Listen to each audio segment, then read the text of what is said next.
there were takfiri all around my house, firing in the air. I was really actually worried. I knew that you were in Damascus. Israel started bombing that night. The whole house was shaking. What happened in Roohulla was unbelievable. I met here with refugees who'd managed to escape, and some of the stories I heard of what these Bedouin tribal factions had done to entire families, babies, children. It was like something satanic. I was expecting you to return back to UK. The last time I tried to go back, I was detained by the anti-terrorist squad. For me, it's safer to stay here. That's one reason. Welcome to another episode of Iran Talks, a special series from the Lebanese capital, Beirut. And I'm joined by Vanessa Bili, political analyst and writer. How are you, Vanessa? As good as one can be in the world today, as it is. So last time we met each other in Syria. And we had an interview there in Syria. Then the events took place and the night that the Syrian government was collapsed, we were in contact. I was messaging you. I was really actually worried because I knew that you were in Damascus. Yeah. And then dramatically things changed in 24 hours. Yeah. I was expecting you to return back to UK, but still you are in the region. I think there's two reasons for this. First of all, I'm not very welcome in the UK. The last time I tried to go back, I was actually one of the first to be detained by the anti-terrorist squad for 6 hours. This was back in 2021, so before everyone else started also to be detained, particularly in relation to Palestine. But I know for a fact my name is on a list in Damascus. So for me, it's safer to stay here. That's one reason. George Gallagher was also arrested. Yeah, and his wife. Gayatri. Richard Medhurst. I mean, there's a huge number. David Miller, Professor David Miller, who came here actually for the funeral of Said Hassan, was detained on the way back. And, you know, the groups like Palestine Action that are taking direct action to stop the genocide in Palestine are now proscribed a terrorist group in the UK. I mean, it's getting crazy. The fascism in the West is now reaching ridiculous proportions. In spite of the public opinion and people coming to streets and demonstrating in favor of Palestine. Yeah. But how governments are taking those steps, like, because they're completely captured by the Zionist movement. In my opinion now, if you look at Britain and America and even the majority of the European states, they have a Zionist shadow state that is operating in the dark to a large degree, but is controlling much of the policy in these countries. Why, for example, in the UK are Hezbollah and Hamas proscribed terrorist organizations? What threat do they pose to the United Kingdom national security? None. What threat do they pose to the Zionist entity? This is the point. So Britain is acting as little Israel to a large degree in many of its policies. We've seen recently British Palestinian citizens, members of the National Health Service in the UK, being persecuted by the Zionist lobby, by the Zionist movement in the UK, even through the health organizations, corporations. Dr. Rama Al-Adwan, who's British Palestinian, she just won her case to enable her to keep practicing medicine in the UK. This is the insanity that we're living, or people are living in the UK. And if you look at the Agenda 2030 roadmap between Britain and Israel, Israel is in fact infiltrating into every sector of society, from education to health, to defense, to cyber surveillance, AI, technology, etc.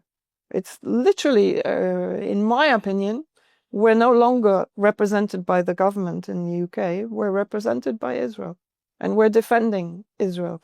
When Chancellor Merz of Germany says that Israel is doing Europe's dirty work in the war against Iran, what other conclusion can you come to? They're apparently saying the same. I mean, this is what they're announcing. Yeah. Exactly. And the US, we know, the US is utterly controlled, and particularly the Trump administration, by the Zionist movement, but also more importantly in America, I think, by the Christian Zionist movement that outnumber Jewish Zionists by 10 to 1. So huge numbers. And the majority of his administration are the fanatical end-time Christian Zionists. So we're living in a time where really Western governments are no longer in control of their policies with regards to Israel. They're totally supportive of Israel. And by the way, when I talk about Israel, I'm talking about the entire Zionist bloc. We can't forget that Saudi Arabia, for example, was created by the British with the Darin Treaty before they created the Zionist state officially. Of course, it began in 1917. And they enabled the Al Sauds to control all of Saudi Arabia with the Wahhabi influence. They kicked out Hussein Sharif. The guardian of Allah. Yes. In the Hijaz region. And that's why now Saudi Arabia has a problem. If it pivots too far towards Israel publicly, it knows that it has, to a degree, an element of the resistance axis within the Hijaz region anywhere. Because the British enabled Al Saud to take control with the Wahhabi doctrine. And ironically, Tom Barak, in one of his recent statements, he actually criticized so-called Middle East, West Asia. Yeah. These are families and tribes, and they are they were not nation state. We built them as nation states. Meanwhile, actually, they have sold this area to the families. They themselves, they sold this area to the families of the King of Jordan, family of Al Saud, family of Bahrain, Al Khalifa. I mean, they sold this area to the families and Qatar. I mean, and then they are criticizing that you are not civilized as you should be, and you are just ruling based upon your family relations or tribal relations and sectarian relations. And meanwhile, of course, they're weaponizing the tribal factions in Syria against, not only against the Druze in Sueda, where some of the worst massacres were conducted, even worse, in my opinion, to those that were conducted by the same elements under the control of Jolani against the Alawites and other minorities in the coastal region. What happened in Sueda was unbelievable. I met here with refugees who'd managed to escape, who have Venezuelan identity, but were living in Sueda, and the embassy here brought them to safety in Lebanon before they repatriated them. But I met with them, and some of the stories I heard of what these Bedouin tribal factions had done to entire families, babies, children. It was like something satanic. It's not, you can't describe this as being Islamic or having any relation to anything other than what is demonic in this world. And if you look at what Britain created, it created Wahhabism. It created Ikhwan, Muslim Brotherhood organization, which is political Islam, but very much connected to Al-Qaeda and to other Takfiri elements, and which were weaponized particularly in Syria against both Hafiz al-Assad and then against Bashar al-Assad, but even before this. So you have Wahhabism, Ikhwan, Zionism, all of that was engineered by the British. And then they talk about the civilization or lack of civilization here. Syria, a country that was inhabited for 10,000 years, while Britain was still in a very barbaric stage of its evolution.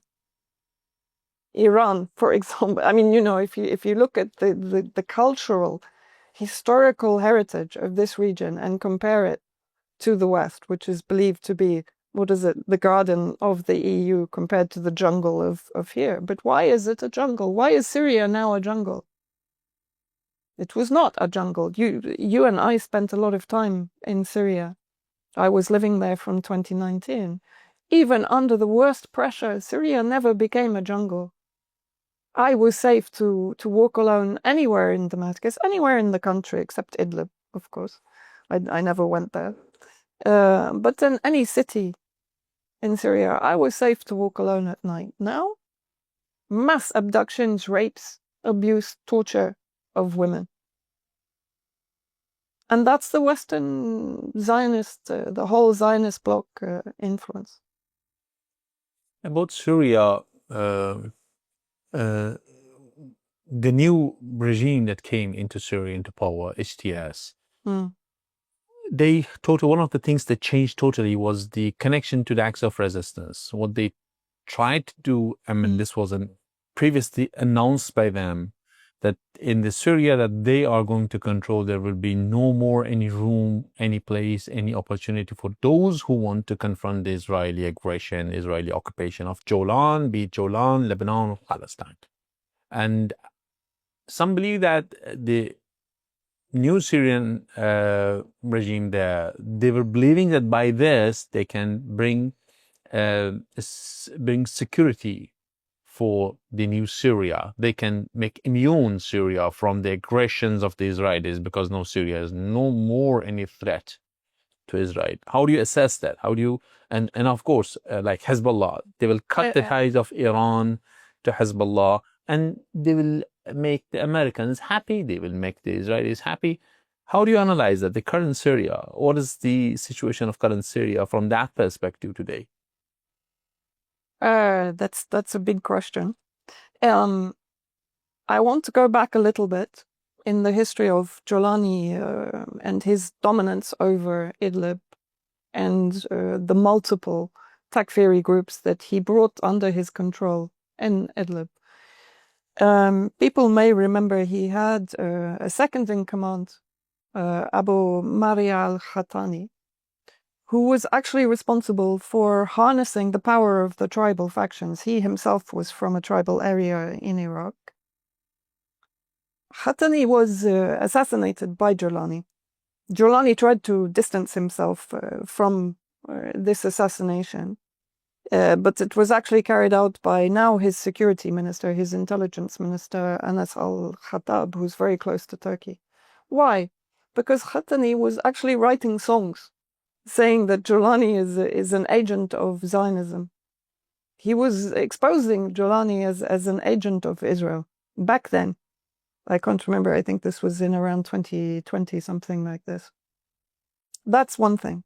In 2015, Jolani gave an interview in which he spoke about how he will cut the hands of the resistance axis, meaning from Lebanon, Syria, and Iraq, and eventually he will weaponize his Takfiri army globally against Iran, both internally and externally. This was in 2015.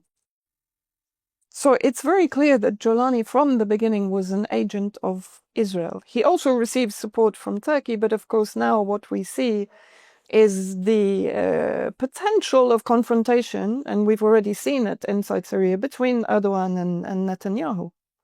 Because, and we'll come on to how this also includes Russia, but we've seen Israel bombing any advance by Turkey into central Syria because it does not want the neo-Ottoman expansionism happening.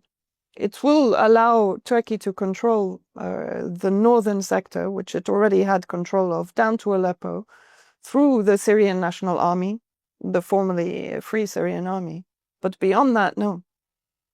Turkey will not be allowed to expand or even to enable HTS to improve its air defense or its military capability to be a threat to Israel at any time.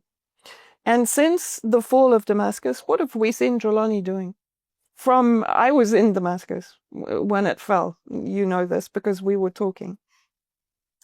The night of the Saturday, which was the 8th, when it fell, and there were Takfiri all around my house, firing in the air, Israel started bombing that night.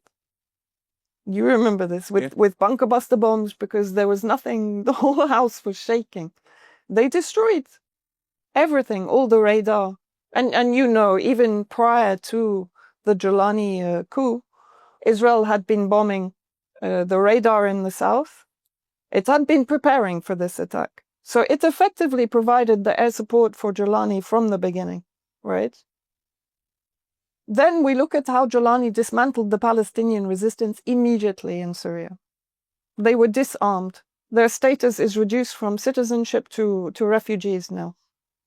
The offices were closed. Many arrests were made of Palestinian leaders inside Syria. Liwa al-Quds, which was a Palestinian brigade, was disbanded from the military. So it's very clear from the beginning, and this is without talking of the historical support by Israel providing of weapons, providing of hospital treatment to the Takfiri militia in Syria from 2011 onwards. So for me, this was from the beginning. Jolani was weaponized by the Zionist bloc. Again, I include the UK, or the US, Israel in this, to basically expel Hezbollah and Iran from inside Syria and to break the bridge, the land bridge between, or the spine of the resistance axis, to prevent the transport of weapons through Syria into Lebanon, but also to stop the production and manufacturing of weapons for the resistance, because Syria was instrumental in this. It was not only Iran. Syria, from the very beginning, was supplying the missiles that the Palestinian resistance are using. The majority were made in Syria. Yeah. And the same with Hezbollah. So this was from the beginning, and actually someone spoke to me, I can't remember the names, but there was a Mossad chief, even before 2011, who was talking about who we should attack first, Lebanon or Syria. And the Mossad chief at the time, whose name escapes me, said, why we will attack Lebanon? You attack Syria first, then you break the back of the resistance, then Hezbollah is isolated. So this was the plan from the beginning, and Jolani was there to basically implement this plan. So what about the confrontations of the Jolani with the Druze who were supported by Israel? If, as you believe that he was an Israeli agent, so why he went like that to confront the Druze, and there was a direct support for the Druze from the Israeli side in southern Syria? This is, again, the situation in Syria is very complex. But if we look at the Druze, it was a tiny minority that was pro the Zionist entity, historically. The majority... But recently there were flanks where... No, but if... So basically, I spent a lot of time in Sweden, particularly after the ISIS massacre in 2018. And we have to remember General Zahedin was Druze who was fighting against the terrorist hordes inside Syria until his martyrdom after the liberation of Deir ez-Zor. Okay. And the time that I spent in Sweden, I understood there was a small minority. And if you remember, before the fall of Damascus, there were separatist demonstrations that were being funded by the US and Israel in Sweden to basically federalize Sweden under the control of Israel, even though they weren't publicly saying that at the time. Al-Hijri, Sheikh Hikmat al-Hijri, who's one of the spiritual leaders of the Druze, yes, he's pro-Israel. But when we look at what actually happened in Syria, it came after the meeting between Jolani and the Zionist representative in Baku. And at this point, Jolani, to give himself plausible deniability, he actually weaponized the tribal factions. There was a narrative created that the Druze had insulted the Prophet Muhammad, and this was used to incite the anger among the tribal and Bedouin factions against the Druze. And they attacked multiple times, but it wasn't only the Druze. HTS were actually helping them in these attacks. First of all, they facilitated the attacks by allowing them to pass the checkpoints, and then they actually joined in the attacks along with ISIS members who were fighting alongside HTS. And the massacres, as I said, were horrendous. I was in touch with people in Sweden this whole time, particularly in the western and eastern villages, and they said, Vanessa, what can we do? We have to, like, nothing is worse than what is happening right now.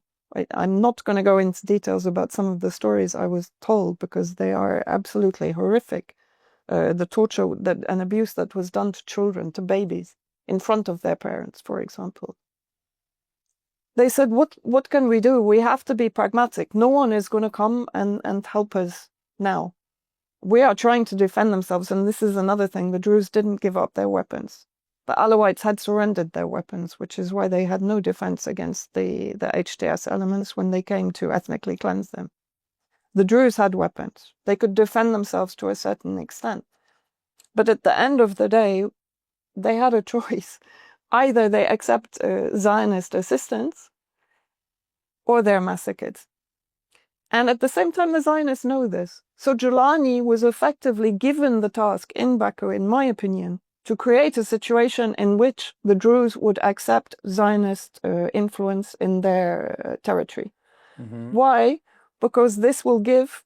What is Israel trying to do? It's trying to create a humanitarian corridor from Golan to Sweden, which gives it immediately the occupation of the south through the Druze to enable the David's corridor, which is to the Kurdistan area in northeast Syria. So this, in my opinion, was a plan implemented by the Zionists with Jolani as the tool to do it. But rather than him accept all the blame, he used the tribal factions to give him some degree of plausible deniability. However, now he puts himself in a very awkward position as regards the deal that's being done on Sweden.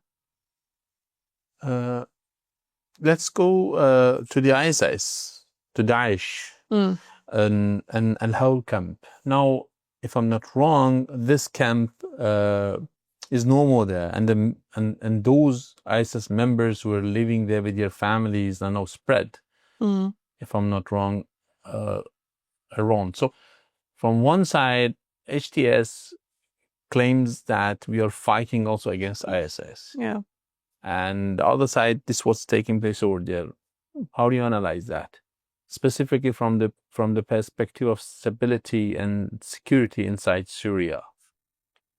I think you have to look at it in the same way. Remember when the coup happened, first of all, the US were demanding that all foreign Takfiri leave Syria. Okay. And certainly this is one of the demands of China. China is not recognizing the government until Jolani expels particularly the Uyghur terrorists because it's a threat to China. Then suddenly the script changed. And the Takfiris, because Jolani is dependent upon them, right? He promised them citizenship. He promised them settlement. And we're seeing this. The Takfiris are taking over the homes and the villages of keeping in mind that he deprived the Palestinians from that citizenship Absolutely. That they had, and he gave the citizenship to He gave the citizenship to the ISIS fanatical foreign Takfiris. The majority of the military command is foreign, by the way. And an interesting anecdote, when they took over Damascus, a friend of mine was running a hotel where they all arrived. He said to me, Vanessa, they all have American passports, even the foreigners. Right? And so now what we're seeing, while Jolani is trying to distance himself from ISIS, in reality, what do we see? Even in Sweden, we have images and videos of HTS, so-called general security, with ISIS patches on their uniforms, all right? In the same way that the US weaponized ISIS and claimed that they were in Syria to fight ISIS, just as they claimed they were in Iraq to fight Al-Qaeda, while in fact they were weaponizing Al-Qaeda in the region.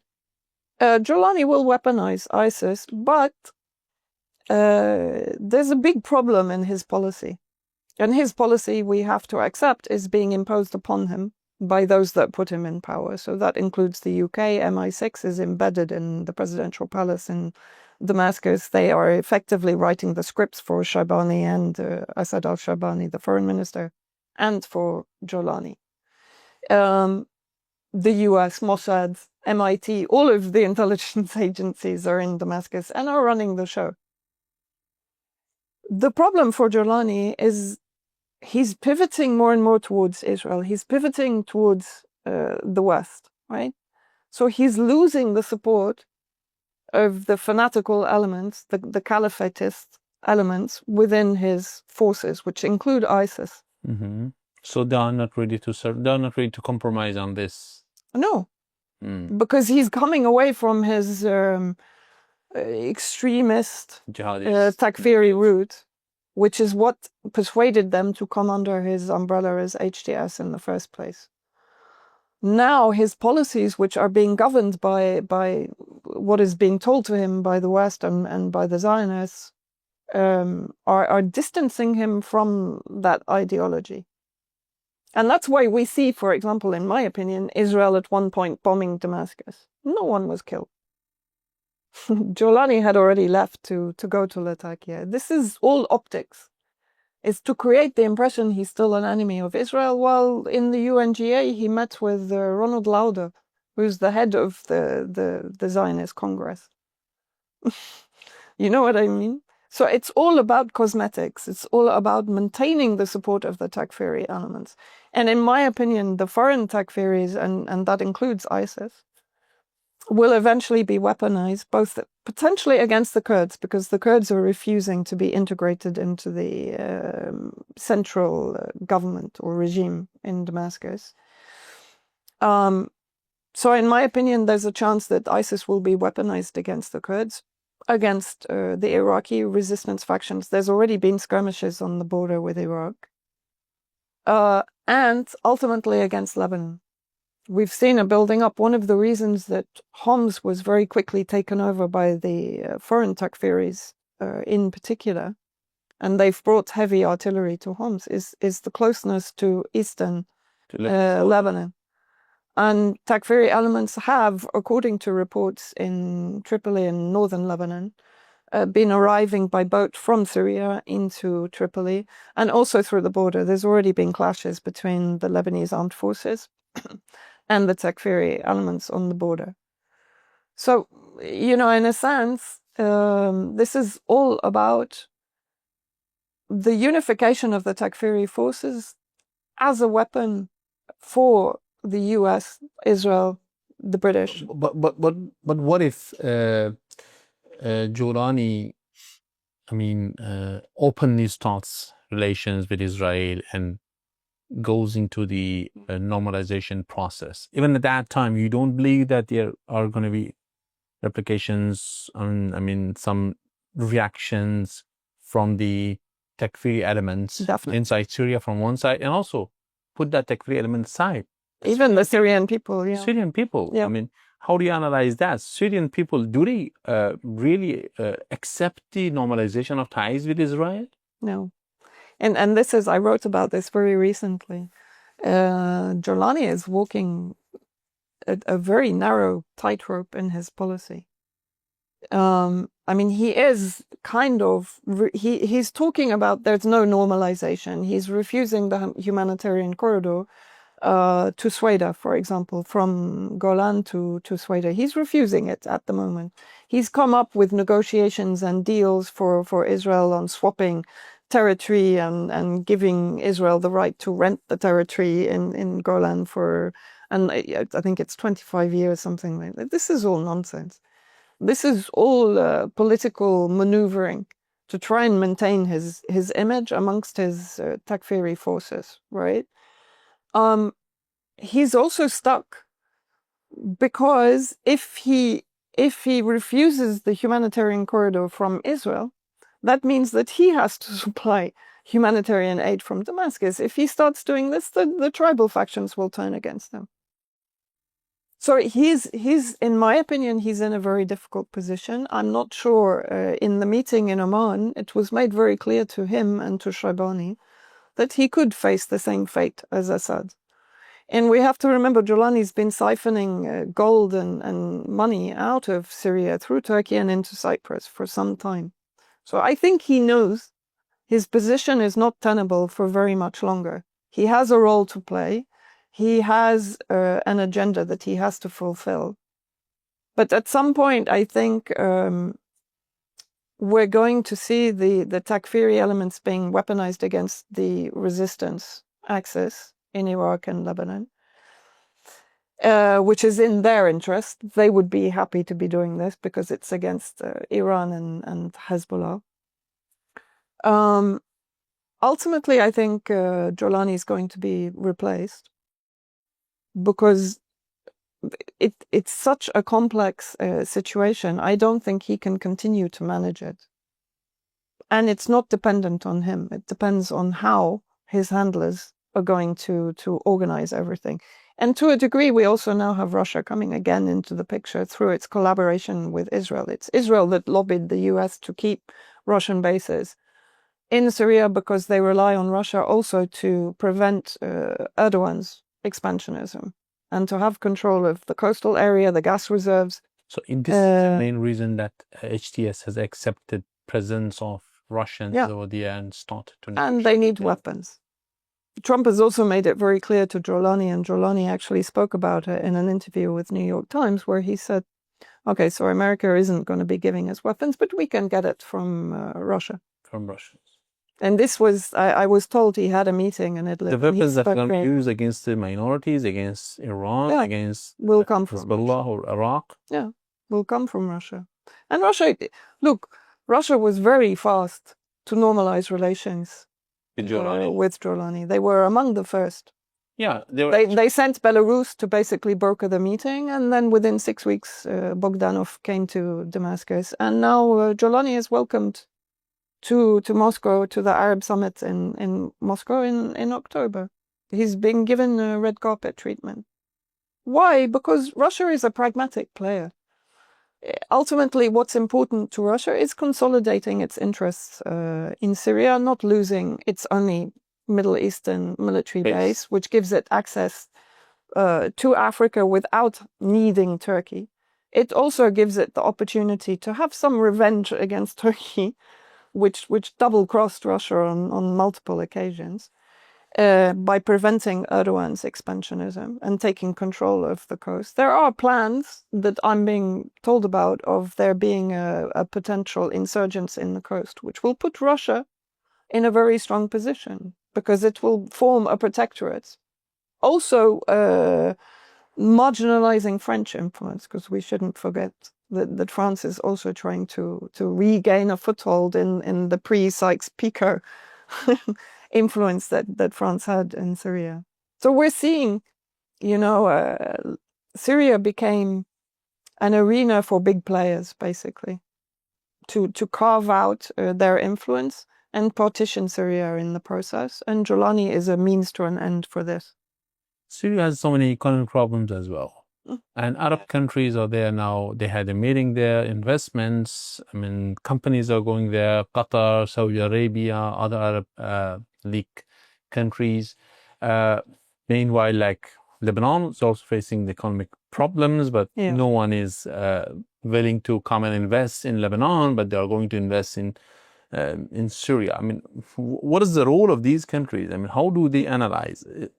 Taking in consideration the aggressive policy of the Israelis at this region, which has victimized themselves. Qatar is a victim of Israeli aggression now. Things has changed from that time. But how do you analyze that part of the story? Are they going to be successful in controlling the economy or developing the economy of Syria or not? No.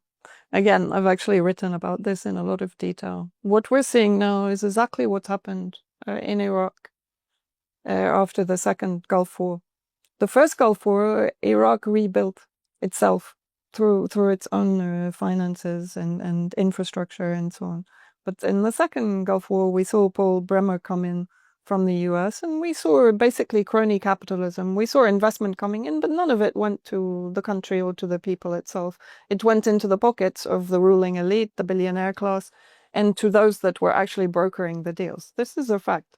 And in my opinion, this is exactly what we're seeing. Look, Tom Barrack has a history of corruption. In the first Trump administration, he was lobbying for, he was bringing in money from the UAE, and then he was lobbying for business and investment in the UAE by the United States. So he was playing a dual game here. He's doing exactly the same thing in Syria. And meanwhile, all of these conferences about investment and so on are ongoing while massacres are still being committed by Jolani's forces, right? I actually investigated the companies that are allegedly investing. Most of them are shell companies. Most of them are facades. They're nonsense companies. So these pledges are going to go nowhere. I mean, who wants a metro in Damascus? Who wants a Dubai-style tower in Damascus while people are literally starving, have no electricity, have no fuel? The situation is way worse than it was under President Assad, by the way. And it was bad then, from 2020 onwards, when Trump imposed the Caesar sanctions. Of course, Syria went into a dreadful economic downturn, and US was occupying its oil. But the situation is no different now. The Kurds still have control of the oil. The economy is flatlining. Jolani laid off the majority of people in all sort of civil society sectors because they're not takfiri, right? So people are unemployed. They're unable to get food. The queues for bread are tremendous. And meanwhile, he's having these disgusting, grotesque conferences talking about building metros and so on. It's nonsense. People are not also going to invest. What is Saudi Arabia doing? It's putting its footprint because it knows Jolani is not going to be there much longer.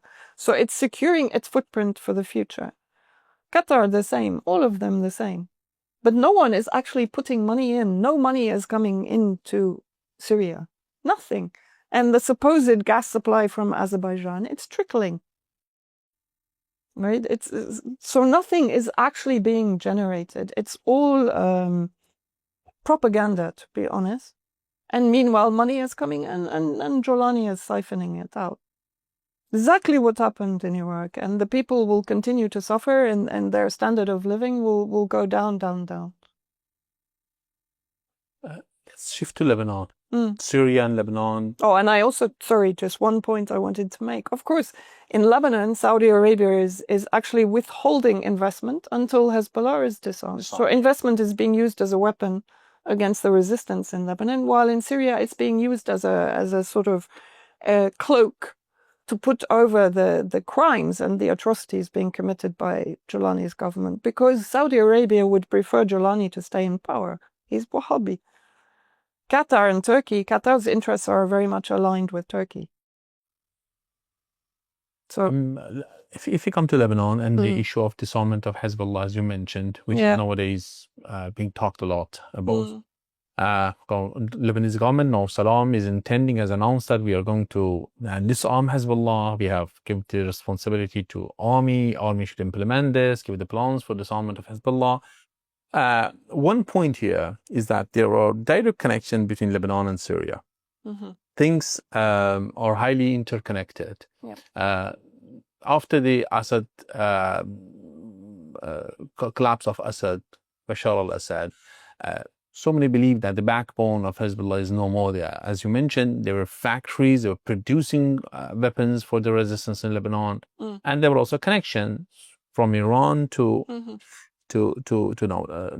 Lebanon at that time. Now, after Assad is gone and Syria is under HTS control, is it there a possibility of transfer of logistics to Hezbollah in the current situation of Syria, or no, there is no more that possibility? Because some believe that in the chaos situation, there are always some possibilities available to use, like smugglers, I don't know, because you have hold on a Syrian situation, I want to know, is that possible that in this situation, amid this situation, somehow Hezbollah is being supported via Syria, of course, not officially, unofficially, by the smugglers or by any other route and way? Of course. Absolutely. One thing in this region that will never go away is bribery and corruption. And sometimes it works in the favor of the resistance. Right. For sure. There is, every now and then, again, Jolani does the propaganda of saying they've arrested people smuggling weapons into Hezbollah, but that's 1/10 of the supply. That exactly shows so many other cases are there that they have not stopped. Exactly. And look, Saudi Arabia withheld investment for the reconstruction in the south, and I'm trying to find the right word. I will just say Nawaf Salam is going along with this. So he's depriving Lebanese people of reconstruction of their homes that were destroyed by a rogue entity, by a Zionist entity that was murdering Lebanese civilians in the south. This is how, insane this situation is and how corrupt Nawaf Salam is, to be honest. He's working against his own people and supporting Saudi Arabia, Washington, and Tel Aviv, occupied Tel Aviv. This is what Tom Barak also said. I mean, Lebanon has to fight its own people, something like that. He said. Yeah. He said we will. No, what he said was, and this is what historically the U.S. has done. It has maintained the weakness of the Lebanese army, disabled it from being able to defend Lebanon against Israel. He made that very clear in the interview with the National. He said, no, we're not going to give the Lebanese army weapons to fight Israel. He was clear. He said, we will give them weapons to fight their own people. Own people. Yeah. This interview was extraordinary to me because it was completely open. It was real America. It just put the whole thing out there, It was incredible. It was a gem, actually, because it made the policy very clear. We will support Israel. And he actually said, if the Lebanese don't go along with our playbook, you know what we'll do? We'll cross the border to Jerusalem, and Jerusalem will disarm Hezbollah. He said it means threatening for another war. Very clear. Of course. In my opinion, there is going to be escalation in the coming weeks, months. And I don't think it will only be Iran. I think it will be possibly a combination of Lebanon, Yemen, and Iran. Lebanon, Yemen, and Iran. Yeah. Thank you. Thank you. Thank you, Vanessa, for giving your time to us. No, thanks for having me. It's always a pleasure. Very insightful to the Syria, because you lived Syria, you know Syria better than anyone else I know, And thanks for joining us on Iran Talk. Thank you. Thanks. Thank you for watching this episode. I told you these are the special series we recorded in Lebanese capital Beirut. And don't forget to share the videos, comment and like, and stay tuned for the next episodes. Bye-bye.